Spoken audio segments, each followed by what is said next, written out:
Hey folks, so I'm out in the garage. Figured I'd do some work on my skis here. See if I can get them mounted up to the Outlaw. Don't know if I'll get anything mounted tonight, but I'm going to do some garage engineering and just see how I'm going to do it. Now you can see some tubing I've got here. Let me show you what size it is. It's a 1-inch 0.65 wall tubing, so it's not super thick, but it'll be thick enough for what I'm intending, I think. And I'll show you what I'm thinking here. I'm going to bend it. Got these tabs at the front and this at the back, up underneath here. There's a hole there. So I figure I'm going to come out here. I'm going to have to clearance a little bit here. I'll figure it out, but I'm going to use the tubing. It's going to come up. Figure out whereabouts I'm going to center. If I'm going to center it, I'll probably kind of have the skis come forward a bit for clearance, but yeah, we'll engineer as we go. So it's going to come up and then come back down again, and up at the peak here where the tubing is going to be is where it will mount to the wheel studs. And I'm going to use some of that plate I got left from the stove to make the mount. But the plate's not just going to be welded to the tubing, it's going to come all the way down and attach to the ski here as well with the plate that comes all the way across.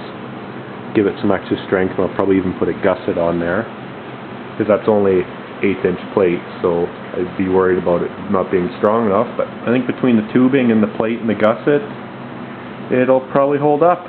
So let's try to get this figured out and bend some tube.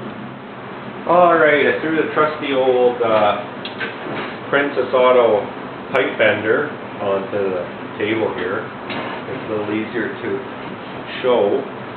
Now this is a pipe bender, not a tubing bender, so it doesn't work great for bending thinner walled tubing pipes, but I've had decent success with it on this 065. You gotta be careful because it will kink if you go too far, so I'm hoping I can persuade it into place.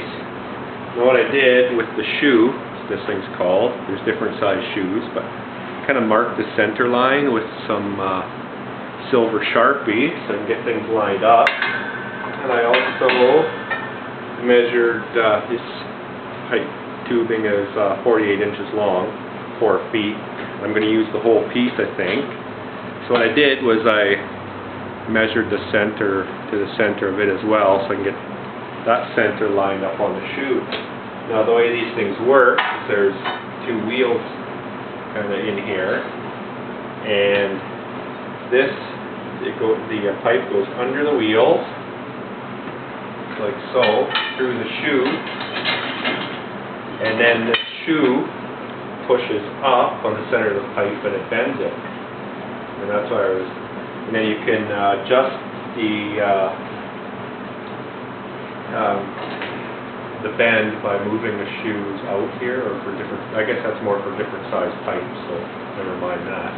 So I got it all the way in, all the way down for this 1-inch pipe. That's, I think, about the limit that this will do. So what you do is you get it in there, line it up, and then it's just a hydraulic jack. So I'm going to see how this goes. See if I can bend it far enough without it kinking. I got a feeling it's going to be kind of tough going. I'm going to have to bend it a bit probably, and then move this out, or move the pipe either way just to get the radius I need. The problem with this stuff is it will kink. I think this is more meant for like glass pipe, for gas, that sort of thing. But we'll try it. Hopefully it won't kink too bad. It's hard to tell. I'm going to bend it a little bit. And then back it off. Make sure it's not kinking. There you can see already. It's kinking.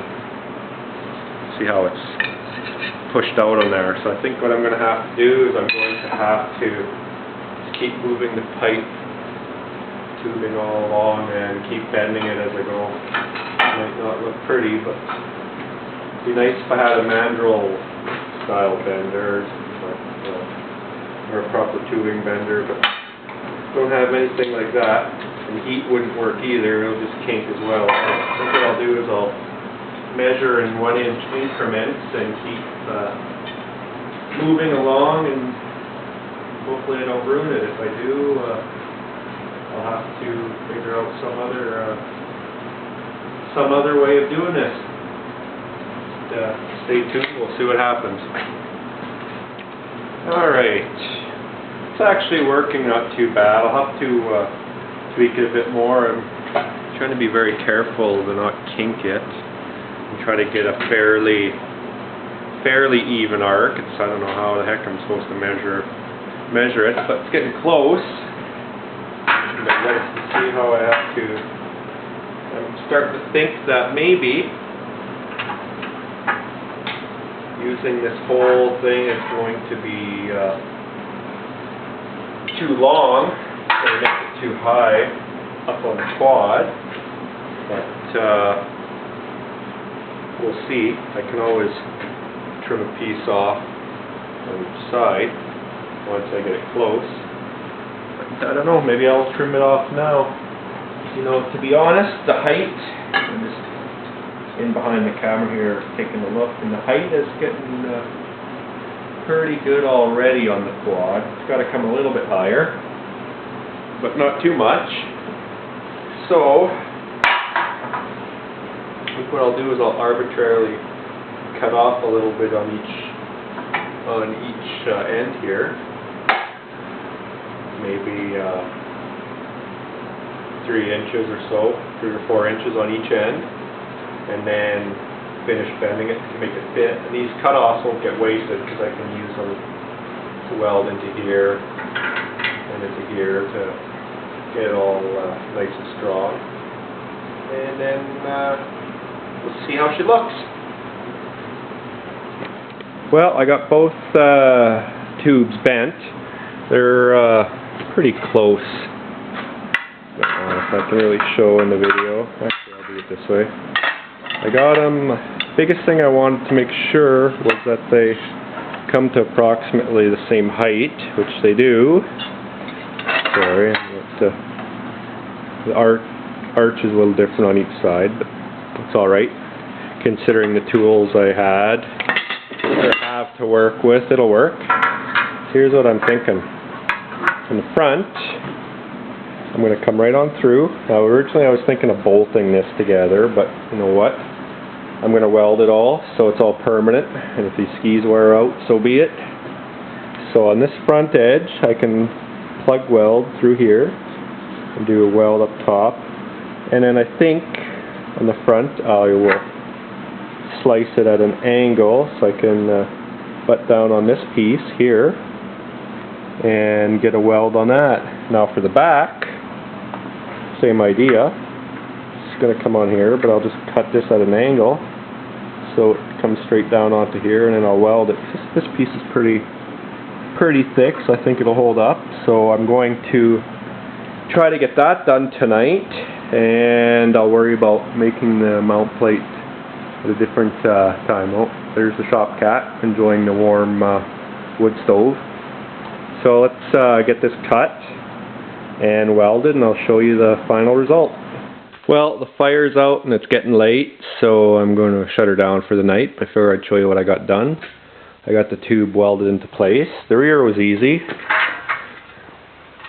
So the weld turned out pretty good, especially for me. I'm not the best welder, so happy with that. Got good penetration. A little bit of a hole right in there, but that'll hold solid. Front was a little trickier. I burnt through in one spot in there, so I filled it in, but I was able to get the gun in there and weld the bottom portion of the way around, front and back. So I'm going to contemplate figuring out a way to strengthen this area in here, because I got a feeling that'll break loose, and maybe even the back side as well. Maybe I'll just put a little triangular gusset that comes down in here and in here. And maybe for the front, I don't know, I'll have to think about it. Maybe you guys can give me some ideas. So I've got one done, the other to go, but now I know what to do. It'll go fairly quick as well. Lined up pretty good, straight up and down. So I think she'll be pretty close. So yeah, I'm hoping it'll work. I got this height here set pretty close to where I needed it, around 14 inches. So that'll be just right to get the quad the proper stance. But like I say, it's getting late, so I'm going to shut it down for the night and continue on later on in the week. Take care and talk to you later.